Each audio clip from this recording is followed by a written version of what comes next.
Champ listeners. Welcome to the podcast. Super grateful to have you joining us. Very grateful for Hannah Finchamp Otto for joining us and Sarah Kaufman on this episode. They share some incredible stories and insight, and I'm very thankful for the time that they spent. You'll kind of hear Hannah's story as well as how I know her or see her often riding around where we ride, and how cool she is for her training, her sponsors, and what she's got in store for 2022 being a privateer and what that means to her and what it means for what she's hoping to accomplish. So great story from her. Really fun episode with Hannah. Big thanks to everybody that joined camp. Man, what a community. Everybody that made the effort to be there. It is not easy, you know. Going to St. George, sometimes it's like so fun, but it's also a bit of a sacrifice to leave family and work to be part of this great community, to build something. And I'm very grateful for all the efforts. Even shout out Big Tay Cannon came down. That's a 9-hour drive from where he lives to be with us for a couple rides. Grateful for him and others like him who are dedicated to building something big and being part of a great community and group that lift each other. So big thanks to Jim Hutton for his house and dinner, Jake Cook for planning, everybody that made the raffle possible, Ventum, Mercury, Zion's Bank.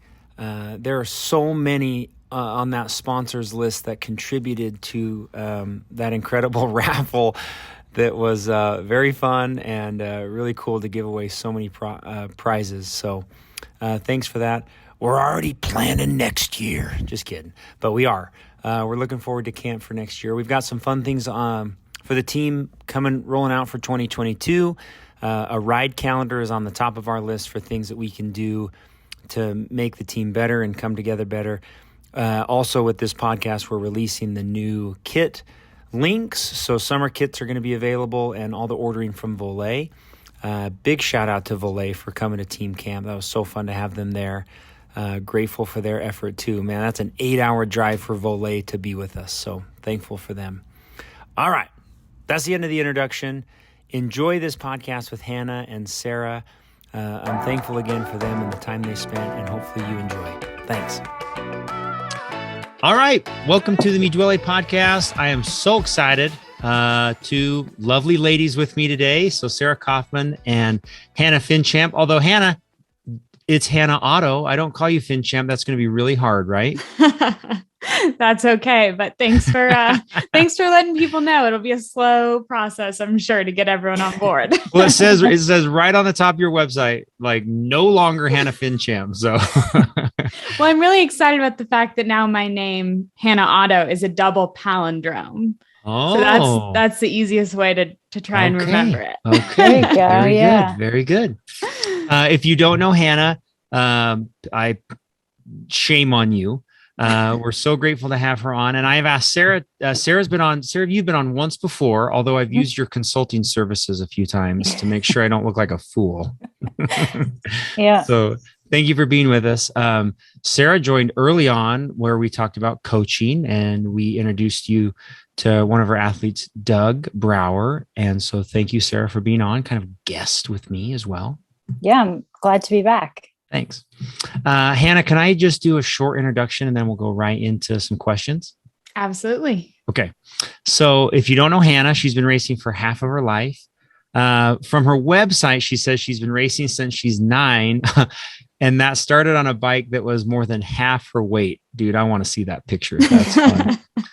Then 11 years later, she started professionally. So professional license in triathlon and mountain biking. And it was fun today, Hannah, to see a lot of your early success from the NICA program. So through high school mountain biking, that was awesome.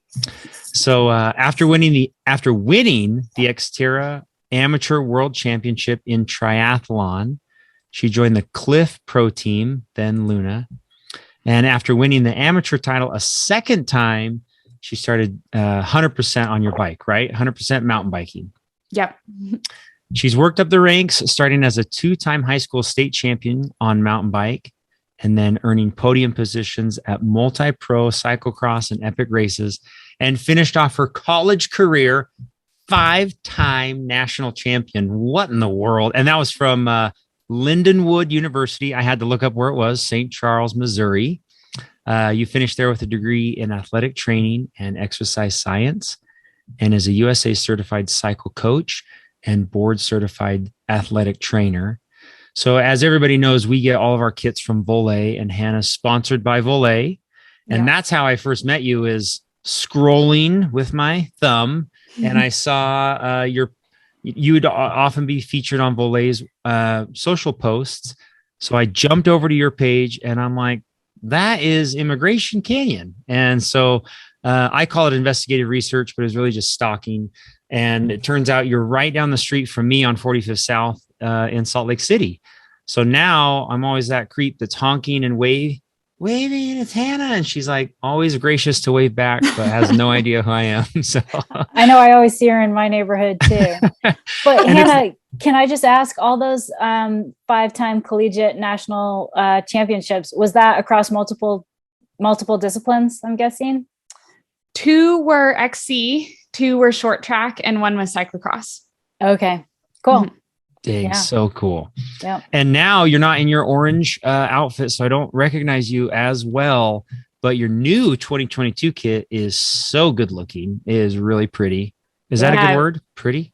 It was super fun to work with Voler on that. They were awesome. Like, I just sent them a whole bunch of super abstract ideas, having absolutely no idea what they would come up with. And all of a sudden in my inbox, I was like, yep, that's exactly what I wanted.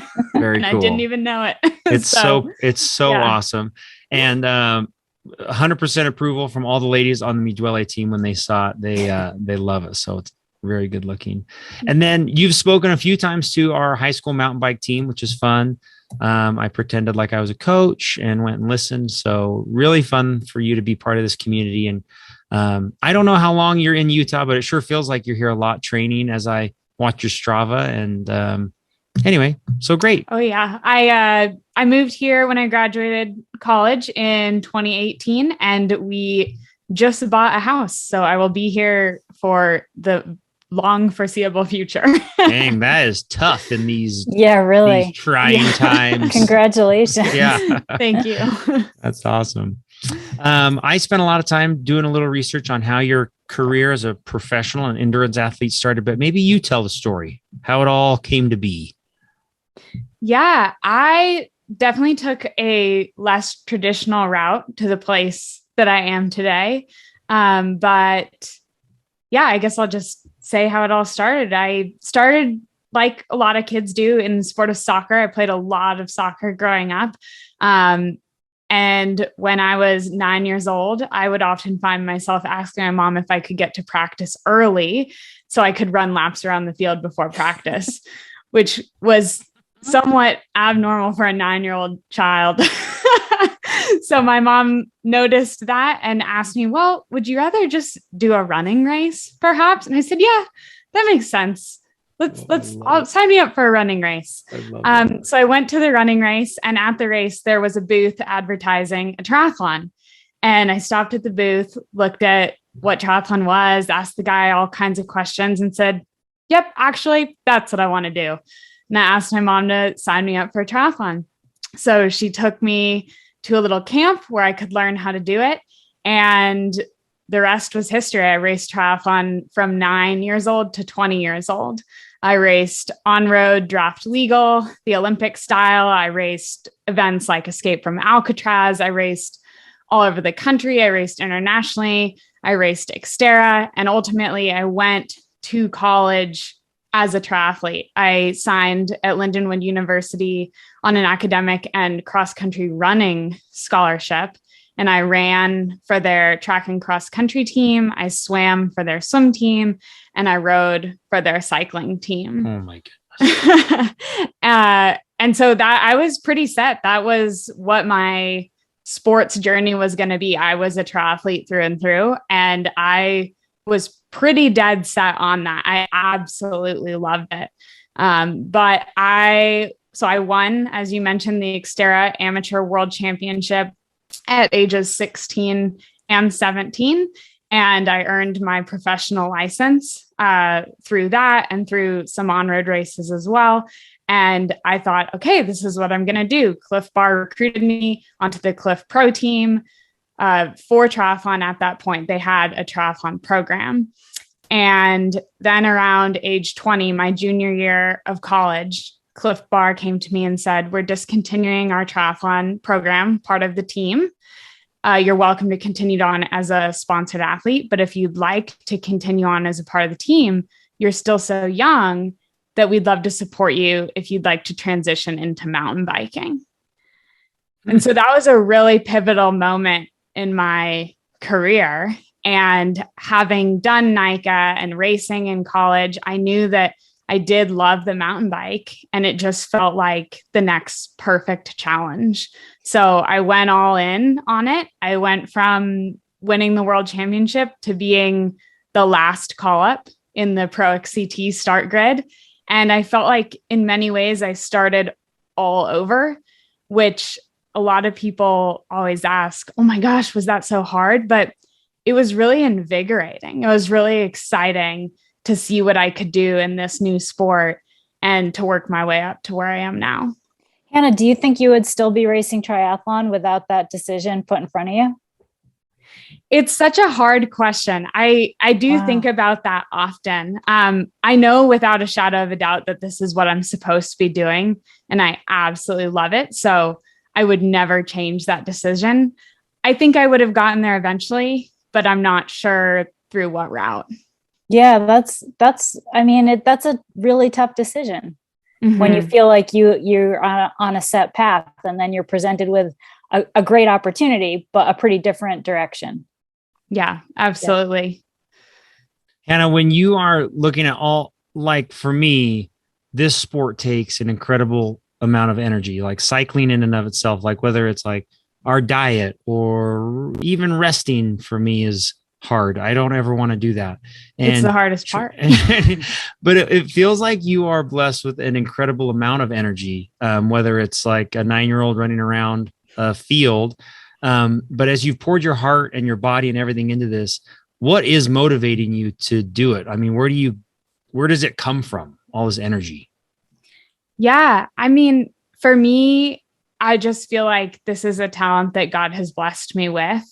And so for as long as I can remember, that has always been my motivation, is feeling like God gave me these gifts. And this is a way that I get to glorify God by being the best that I can be through the talents that he's given me. And so with that being the foundation, I just find a lot of motivation in being better than I was yesterday. And I've always said, I want to be one step better. And I hope that eventually that step will take me to the biggest stages in the world. Dang. Did you know that always? Or is that like a realization that you've come to learn over years? Or was that like presented to you as a 12-year-old? What part? The part of glorifying God. I mean, that's pretty advanced for motivation. Yeah. I mean, I definitely grew up with a strong Christian foundation. And so I felt like, or I feel like, that's always been the center of my life, and it's the center of everything I do. So it only makes sense that from an early age, I would find God in the midst of this. And it's where I feel closest to my faith, is when I'm out there, and often I'm all alone and God is the only person that I can talk to. Very cool. It gets lonely up there in Olympus Cove. Intervals on Zara Hemler Lane. That's too real. Sarah, do you want to ask your question about her mom?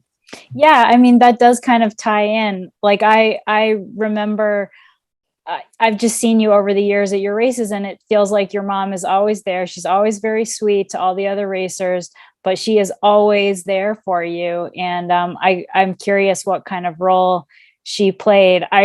I remember you as maybe not that 9-year-old running laps around the soccer field, but maybe as that 16-year-old who was doing XTERRA, and specifically you were at those SoCal cross races. But yeah, your mom since those races, seeing you for like as a little junior, and then to now still at the Pro XCT races and beyond, your mom is always there. And so I'm curious what role she has played, if she is an athlete, or, you know, how she supports you. Yeah, I mean, both of my parents are certainly athletic, so I'm blessed with good genes. But neither of them athletes in the racing sense. So when my mom took me to my first running race, it was pretty much brand new. And certainly when I pointed at the booth and said, I want to race triathlon, that's why she took me to a camp, because she thought, what is this?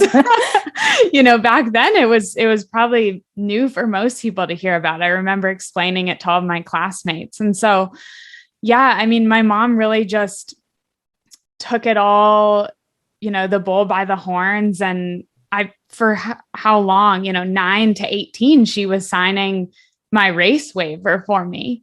And so she was and continues to be a huge part of my racing story all the way until I went to college. She went to well over 100 races with me. She just gets it more than most, if not all, it seems like, at least how I tick and how I work.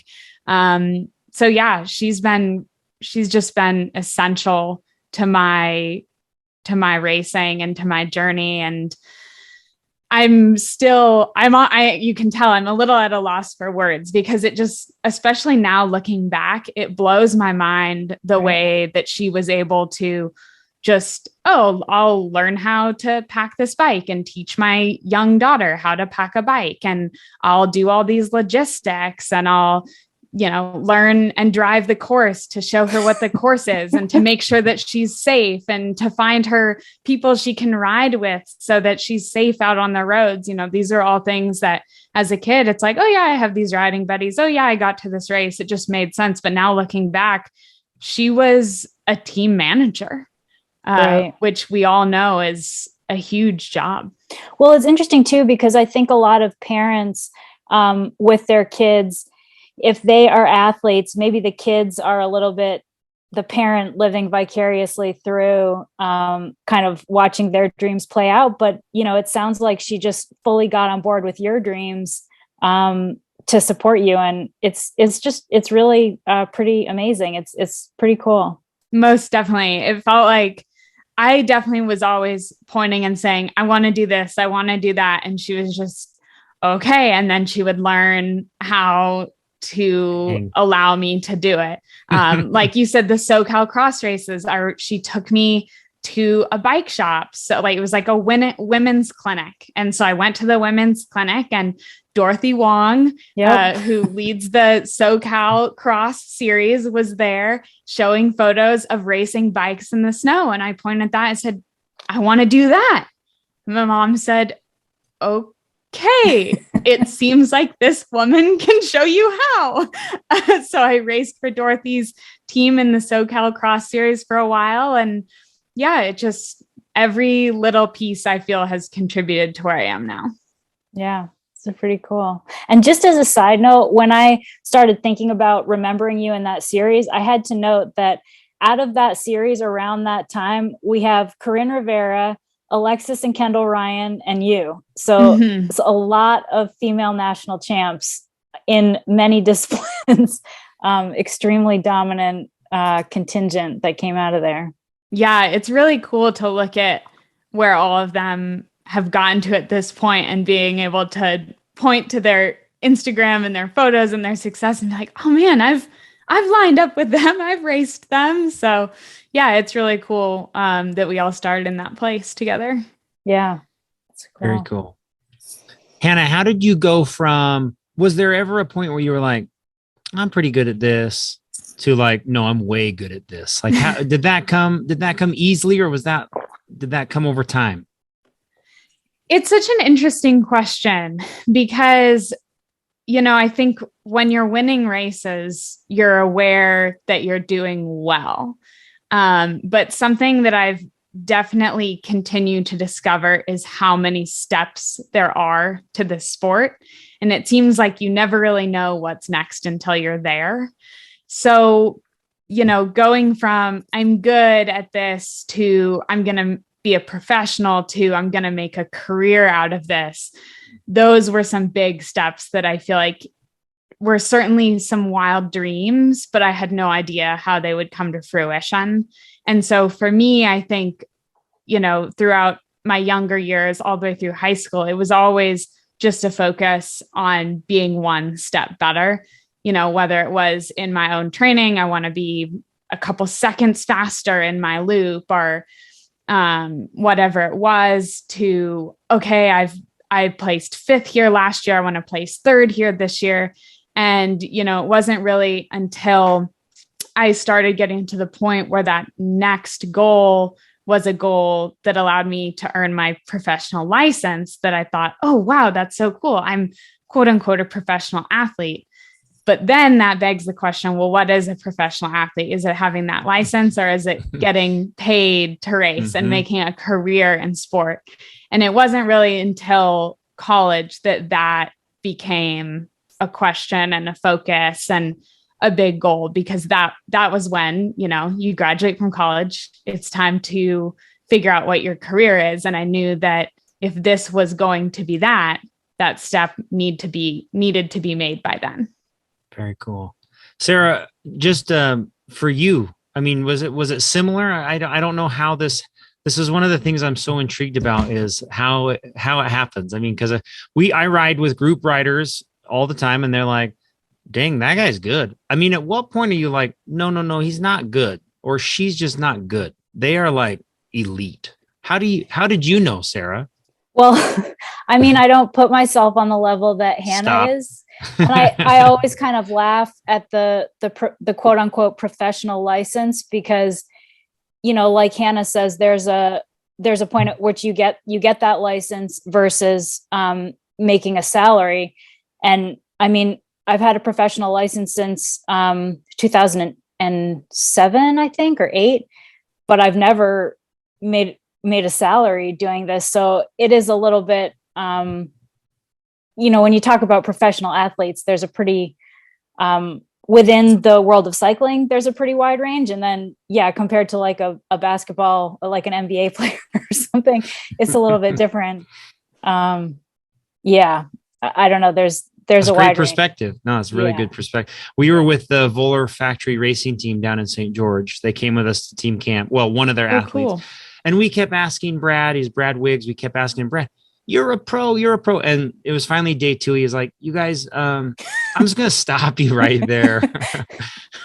He's like, I don't get paid. So I'm just going to let you know, don't get your, I mean, he's incredible. He's the strongest guy there, but, that is an incredible insight. I didn't actually know much about that. So, okay. Very good. Hannah, one of my most favorite things you've ever said, it was on an Instagram post. Can I read it? Absolutely. Okay. You said, last year at the national championships, I had the letters BS written on my top tube, but it didn't stand for what you think.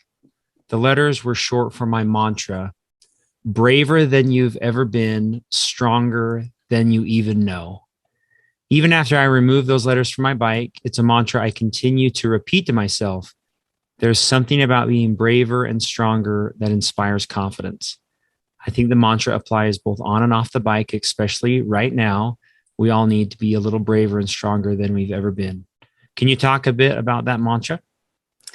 Yeah, and this mantra still stays with me. It's usually one of the final things that my husband says to me before he goes off to the pits or I go off to the start line. It really hits me because I think as athletes, we limit ourselves a lot. We get used to how fast we can go. We get used to the numbers we hit. We get used to who beats us and who we beat. And so sometimes you can find yourself someone coming up on your right or left and you almost check to see who it is. And, oh yeah, well, that person usually passes me. And so you're satisfied, or, oh no, that person never beats me. And all of a sudden you find a second win because it makes sense to you. And so for me, as I've continued to improve throughout the years, I found that I've really needed to shed all of those preconceived notions when I get to the start line. One of the things that a coach said to me once was, how fast would you be if you didn't know how fast you are? And that always really hit me, because I felt like if I can go into every race with a completely open mind as to how fast I can be, how good I can be, what place I can take, it's just so exciting.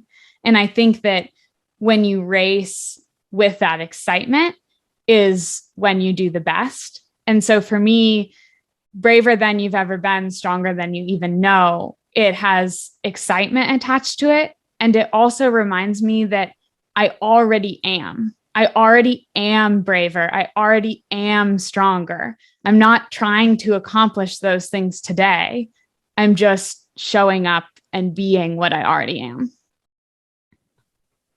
That's intense, Hannah. It's really inspiring.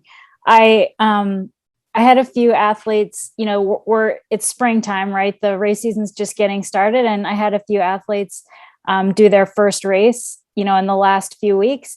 And I'm trying to impart to them, you will only do this with zero expectations one time. And it's such an important, energy to harness.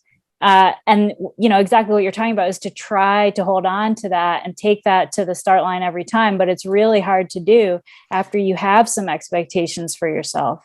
It's incredibly hard. And that's the point, is it's not easy. And you're right. I talk to athletes I coach about that all the time, because we all have them. I'm going into workouts, even you see new numbers and nope, those aren't my numbers. I don't hit those numbers. Well, at some point you're going to, so why not today? And it's incredibly hard. All of this is easy to say, but I think it's fun to talk about, and we can all kind of giggle and laugh together about how much we limit ourselves and how silly it sounds when, it just seems so obvious when you say it to someone else, but it's so easy to say it to yourself. And I think that's kind of comical. We can laugh about that. Sure. Yeah. It's really nice energy to start a race with, and hopefully carry through. Yes. Beyond the start line. I feel like that would be key too. Exactly. That's why it was on my top two, because I knew I'd have to remind myself over and over. Yeah. It's great. Well, I love too that you say that it applies both on and off the bike. I mean, I think that sometimes we lose focus on that these endurance sports are a perfect mirror of life often, meaning that the patterns that we see on a bike, in training, daily actions, how that is a life principle that is, I say it to my kids all the time. You cannot sit down at the piano and practice on Saturday for an hour and think you're going to get good at this experience. Like, it's not going to happen.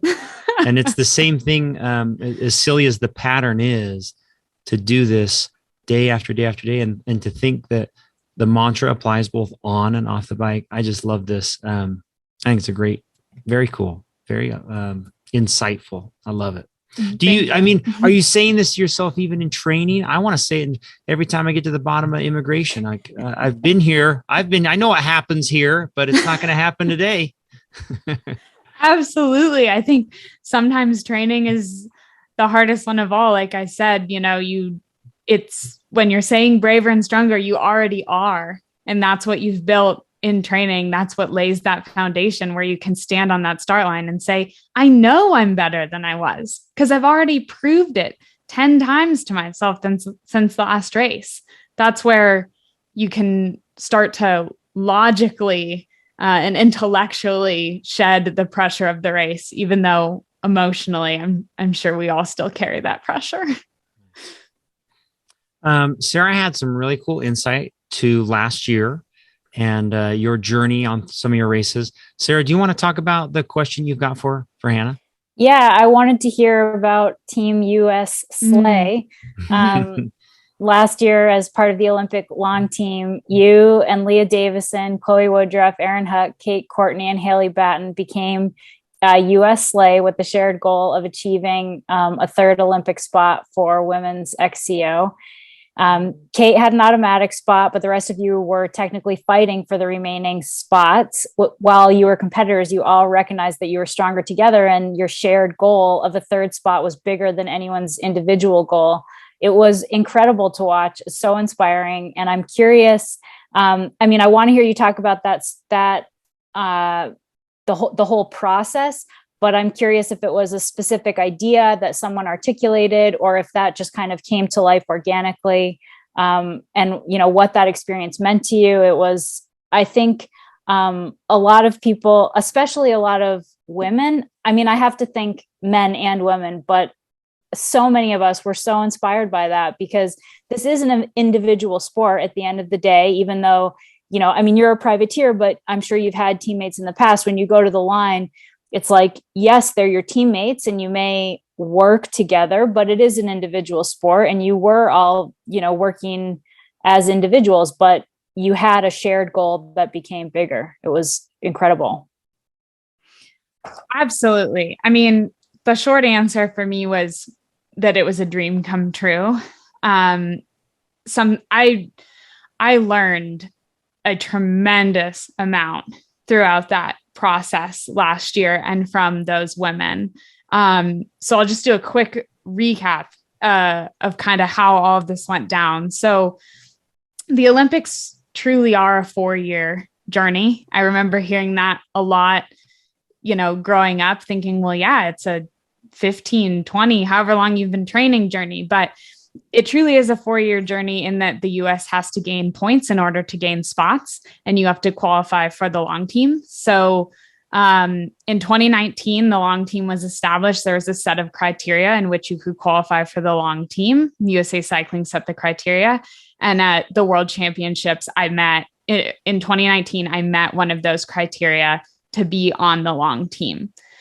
So that's how the 6 of us were established. Now, within that 6-woman group, I was most certainly an underdog. I want to be very humble about that, because the key element to this was that I got in on that long team, towards the tail end. And for me, that's where that dream came true for me. In 2016, it was the first year that I dedicated myself entirely to the bike. And granted, I did have a lot of experience through triathlon, but in 2016, when I set my sights on the bike, I remember where I was standing when I said, I want to be a part of the long team for 2020. So accomplishing that goal was huge. That was where I wanted to be. Once I got there, it was, oh my gosh, I made this goal. Now what? Now what? How do I get there? And I feel, for me, I was much closer than I would have ever dreamed. And what that means is certainly up for interpretation. But for me, I was ecstatic about it. For the other women, for Erin, Leah, Chloe, and Kate, Haley also came on towards the tail end like me. And then ultimately she made the team, which was amazing. But for Leah, Chloe, Erin, and Kate, they had been working towards those 3 spots for years. They were the ones who really established this US sleigh attitude and mindset. And they were traveling all over the world gaining points. And as a country, we want to gain the most points possible. So you don't want to take points from your US teammates. So you have to work together to go to as many races as possible and to not overlap at as many races as possible as well. So you can get first place points at as many races as possible. So they started this outlook with the goal of getting 3 spots in the Olympics, which only 2 countries get to do. Only the 2 top ranked countries in the world get to send 3 people to the Olympics, 3 women to the Olympics. So this was an incredible feat. And they did it. So all the kudos in the world to them, and they created that atmosphere. So having having the four of them, having worked so hard together to get these 3 spots, they really cultivated that teammate atmosphere. And then being a part of the long team, they were gracious enough to include me in this atmosphere where we did a training camp together, we worked together. And at that point, when I was a part of it, it certainly felt very organic. A lot of talk of, well, of course I want to make the team and you want to make the team, but we both want to have our best race to make the team. I don't want to make the team because you have a bad race. I want to make the team with us both having the best race. And if we're all the fastest, best case scenario, we take 1st through 6th at the World Cup. And at that point, I'm not going to be too bummed if I'm 6th. It's that kind of attitude, right? Like we all want to be first, but if we're all up there fighting at the front, it's a win for everybody. And in these training camps and moments where we're battling it out, one person being strong is only making everybody stronger because it sets the level higher. So that was a long answer to your question. I hope I answered it, but those women are absolutely incredible and definitely taught me a lot and play a big role as mentors in my career. And I hope that, as the next generation comes up and as I kind of straddle both part of their career and part of the next career, I hope that we continue that outlook because I think it truly does make everyone better. Yeah, it was, that was a great answer, but, it was just incredibly inspiring. And a little bit, it also makes me really curious for what the next round will look like, because you'll have this long team experience already under your belt. So, we'll be very excited to see. Thank you. Yeah, it's really interesting going into this next cycle, with this knowledge that I have already, knowing what it takes, but also knowing that knowledge helps, but it only gets you so far. It's like, okay, I know I have to do all these things. Now I have to go do them. Right. So it's very exciting for sure. Very cool. Hannah, we listed all of it's probably not all of them, but I listed some of the events that you could have participated in the last year. Do any of them stand out, or any experiences or lessons learned of your last year of racing? Because 2020 was weird. Although you did win the Mid-South Gravel in 2020, which was awesome to see. I think Voler still has your muddy face on the website, which is the best. But anything from last year that kind of comes to the top of mind? Yeah. I think some of what I did last year certainly inspires this year, which is I love racing. And I think the more I race, the better I get. And so for me, I've never wanted to limit myself. My goal, as we just discussed, is certainly the Olympics. So I often prioritize the Pro XCTs. The World Cups are my major focus, but I still love all kinds of bike racing. And I think all kinds of bike racing contribute to making me a better bike racer all around. So that's something that I'm definitely taking in this year is I'm racing a ton, and I'm racing the Lifetime Grand Prix. I'm racing Pro XCTs. I'm racing World Cups. And I think it's all going to contribute to that Olympic goal. And I'm really excited about it. So speaking of last year, I think that's probably what stands out to me the most is doing, 7-hour plus races like the Belgian Waffle Ride and Leadville. And then actually after Leadville, 2 weeks later, I went from 10,000 feet in Leadville, Colorado to the Dolomites in Italy and was lining up at the World Championship. So those are experiences for sure that I will cherish forever and ever, because I think it's just so cool to be able to race your bike in such diverse ways and landscapes and different people and everything. It's my dream. Can you talk a little bit about how you're balancing some of the Lifetime Grand Prix, like super mega marathon distance with like a World Cup cross country race? Yeah, it's definitely different. I think because of my background in triathlon, I have always had a little bit of a knack for that, sustained sort of endurance, painful push. And so some of that longer stuff, it feels like it just fits really well into the training calendar for me. And it's something, like I said, I like it. It's a chance for me to be able to line up and not feel the same sort of, I don't want to say pressure, because the only pressure that comes from me, I feel, but just the emotion that goes into a World Cup where every single second counts.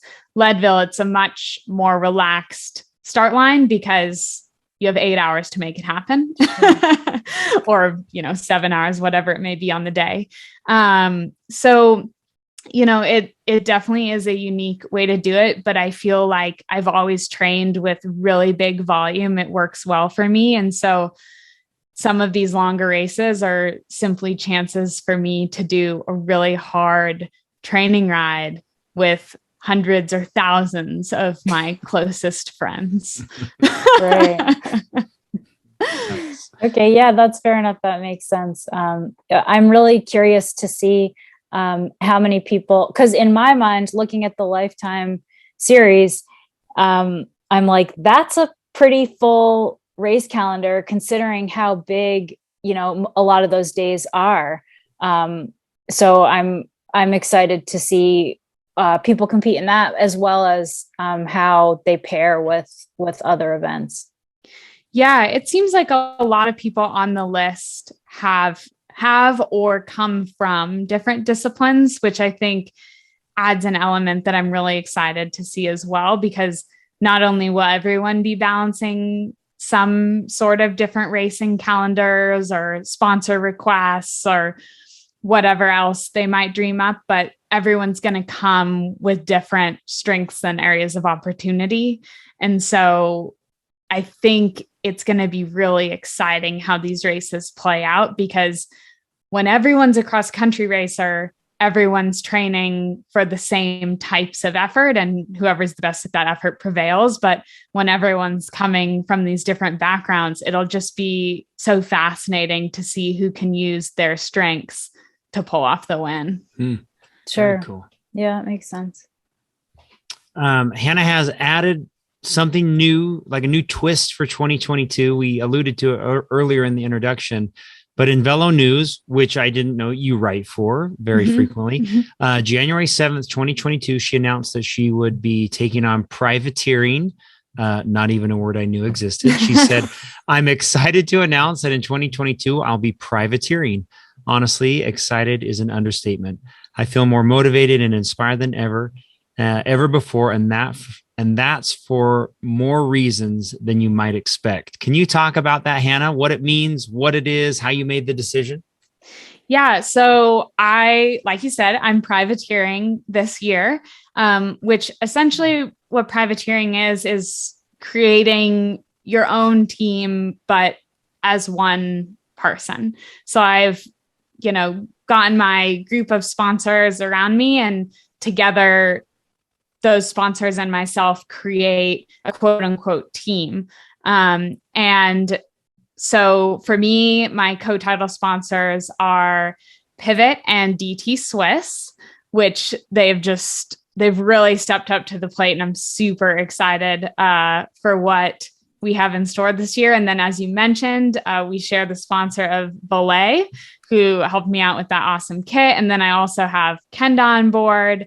I have the feed on board. I have some other sponsors as well. So I just feel like I have an incredible community around me. And that's one of the reasons I'm so excited. Was I felt like, gosh, for a variety of reasons, but I feel like with this structure, the sponsors that I have supporting me are really genuinely excited about what I'm doing and what I'm bringing to the table. And so that just creates a really great symbiotic relationship, because when they're excited about what I'm doing, I get to do more of it. And then that makes them more excited. And then it just goes around and around. And it feels like we can really help each other and be the best that we can be. And so the way that privateering would usually work is you'd often present to your potential sponsors your calendar and your list of events, and then kind of say, so do you want to be a part of it? And of course, there's some negotiations in there, what have you. And that was a huge motivation for me. Is like I said just a few moments ago, is I love carrying a big race calendar. I don't like to be told that I can't do it. I want to try. I want to see what I'm capable of. I'll figure it out if I need to change it. And so that was a huge motivation for me this year. Was I saw this opportunity with Lifetime and the World Cups and the Pro XCTs, and I laid it all out and I looked at all these calendars, and it's a huge, huge calendar. But I felt like I just kept looking at and I just kept thinking, I can do this. I know how to structure this. And I just started getting so excited about planning the logistics and figuring out how to get from point A to point B and being the best racer I can be doing that. And that was when it just hit me of, I want to privateer, because I know that that's the way that I can carry the biggest calendar, or the most fun calendar, or the calendar that will make me the best that I can be. And I want to work directly with my sponsors who are excited about that as well to get there.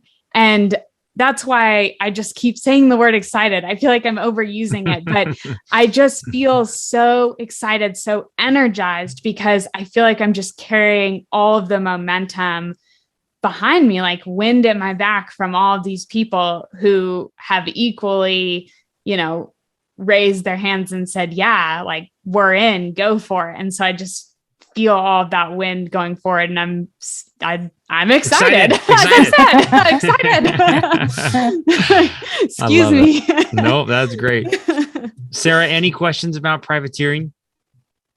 Well, I'm curious I guess I've done that in the past. It's been a number of years and it probably looks pretty different, but there is significantly more work for a privateer on the back end, like all these logistics and stuff that you're so excited about. It may be exciting, but it's also a lot more work. And so how are you managing that? Or how is it going? Yeah, it's been going really well. I feel like I have great people in my corner to help me out. And so that's definitely a huge aspect of that. My husband works in the industry, so he is most definitely my equipment manager, mechanic, helps me out with all of that behind the scenes and not so behind the scenes things when we start getting to the races. I hired an agent this year, and she's been super helpful as well. So, it's definitely building a support system. But, I have been on teams for a really long time as well. And there's two sides of the coin with everything. It's obviously a lot more work to be a privateer. The team atmosphere is a lot easier, but it's not individualized. And so there's going to be pros and cons regardless. And I think that for me, this pro is gonna tip in my favor. That's cool. Yeah, it'll be fun to watch. Exciting. Very exciting. I should have opened my thesaurus before the podcast. Oh, nice. Hannah, as we kind of wrap up, I would love to hear, both of you are incredible coaches, and I know that you spend a lot of time providing advice. Is there something that you would share with, whether it's, I mean, I have a young daughter entering, ninth grade year for mountain biking. What would you say to like young Hannah or young girls getting ready to train and race and be part of just this sport? Yeah. I think that it's all about seeking improvements, and in that way, having a selective memory, like embrace the successes and be excited about those workouts that are breakthroughs and successful and exciting. And the ones that don't go to plan, shrug them off. You've thousands of workouts ahead of you. It doesn't matter. Just enjoy and embrace every moment that you get to spend out there. And, I think it's easy to say focus on the fun. To me, that's a given. You should be focusing on the fun. All of it should be fun. If you're not, the large majority of the rides and the training isn't fun, then that's a whole different conversation. But I think once we get past that, it's just focusing on improvement and just comparing you to you and not to others, because you can only control yourself. And especially at a young age, there's just so many things that are still going to change and shake out. It's all about you being better than you were. And in that way, remembering that winning has different meanings. Some of the things that I'm the most proud of in my career were never published in a magazine. They were never seen on the podium.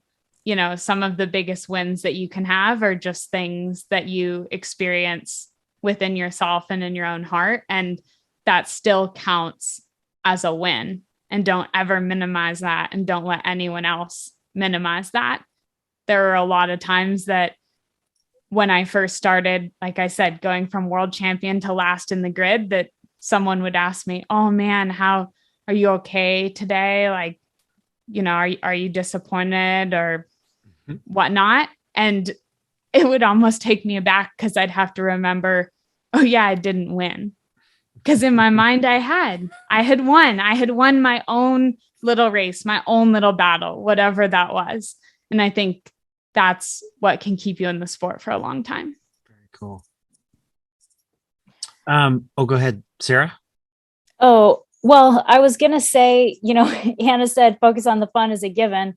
And I was going to say that for young athletes, that it shouldn't be about the competition at those really young ages, and much more about just kind of developing healthy relationships with recreation, whether it's cycling or whatever. But I will say, I think that is getting harder and harder. Like here in Utah with the high school league, it's more and more competitive, and younger riders are training and racing more and more like pros with the pressures and the expectations that come along with that. So, I would circle back to what Hannah talked about earlier, to try as hard as you can to maintain that beginner's mindset, and have an open mind. It makes me a little bit sad when I talk to certain juniors that are really experiencing a lot of pressure. So I would just highlight kind of what we talked about earlier with that.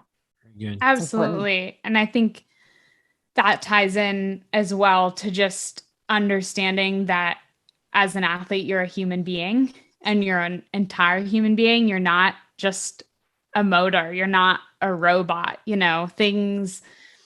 experience emotions, and that's a good thing. And you should listen to those emotions, and you should understand that being a whole athlete is what's going to make you the fastest athlete, and being a happy athlete is what's going to make you the fastest athlete. So don't ever discount what it takes to make you happy, because that happiness is what's going to drive the pedals. And so even if that means riding less or you know, whatever that looks like, even if it's not in the traditional trajectory, if it's making you happy and it's making you a whole person, it's probably for the best. Yeah, that comes before all the other stuff. Absolutely. Happiness drives the pedals. Oh man, that's going in the Bible. Stuart's got his tagline. No, it's awesome. Hannah, what about advice you'd share on mental health? You spend a lot of time, I believe, on social, which I love, talking about mental training, mental toughness, the psychology of sport. Any advice there or suggestions? Yeah, I mean, like I just alluded to, I think, like I said, happiness drives the pedals. And so it's really important to get into that happy place. That's actually why I asked Voler to put a smiley face on the back pocket of my jersey. Yes. So I have a little smiley face in my back pocket because I want to look at that every time I put my jersey on and remember that this is fun and this is what makes me happy. And that happiness is what's going to make me the best athlete that I can be. And so, yeah, I think, and I think that, you know, that happiness comes from the bike. It comes from family and friends and being well balanced and having other interests and all of these things.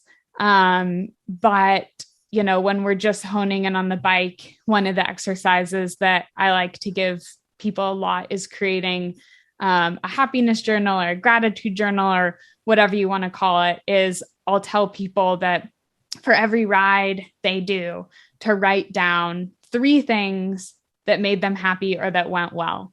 And they can be really small things. It can be, I saw a tree and it was beautiful. Or it can be, I hit a PR today. You know, it can be across a whole spectrum of things. And on some days, it'll be really easy to throw down those 3 things. And on some days, when it's hard, that's when it matters the most, because you get back from the ride, unclip your helmet, and you're just like, nothing went well. It was a terrible day. And then you sit down to your gratitude journal and you think, actually, my warm-up went really well. And the sun felt really nice today. And next thing you know, you're feeling a lot better about your ride. And then on those days when it's hard to get out the door, you're not so sure, you know, you can look back and you can read all of the amazing experiences and wonderful feelings that cycling has given you. I love that. Very good. Anything to add to that, Sarah? Well, it just made me think when you mentioned the smiley face on your jersey, it made me think how Training Peaks had added the smiley faces to the frowny faces for the workouts, because I love it. Funny. Sometimes when I can't get an athlete to write like some decent notes about the workout, if they just click the smiley face and the RPE scale, it kind of it's very nice for a coach to see a smiley face on a workout. Yeah, that is usually the first thing. Even if I see a comment, the first thing I'll look at with the athletes that I coach is the smiley face of like, oh, yay, this comment's going to be awesome. It's just been an interesting learning to see. I have some people who consistently do the full, most exaggerated smiley face, and some people kind of consistently do a frowny face. Sad. And certainly that is concerning. That's a kind of a separate issue, but I love the people who always have the super happy, because I feel more like a consistently medium, like mid-level smiley face. Surely it tells you a lot about a person. I'm sure there's some psychology. Well, yeah, like what the baseline is. Yeah. Yep. I just love the idea of every person you pass seeing that smiley face, Hannah. They're like, oh man, she's smiling while she's crushing me. That's fun. Well, let's come in for landing. Hannah, thank you so much. Is there anything else that you'd want to share or say before we wrap up? These were great questions. The only other thing I would say is that if people want to follow me, they can do so on social media at Hannah_FinChamp. That's my maiden name. So FIN Champ, CHAMP. Or you can follow me on my website, which is www.hannahfinchamp.com. We are following. We're watching very, very closely. Thanks. Thank so you for being much. on. Sarah, thank you very much. Thank you. Okay, gals, appreciate your time. It was good to be with you. And thank you, Hannah, for everything you shared. Thank you so much. Take care.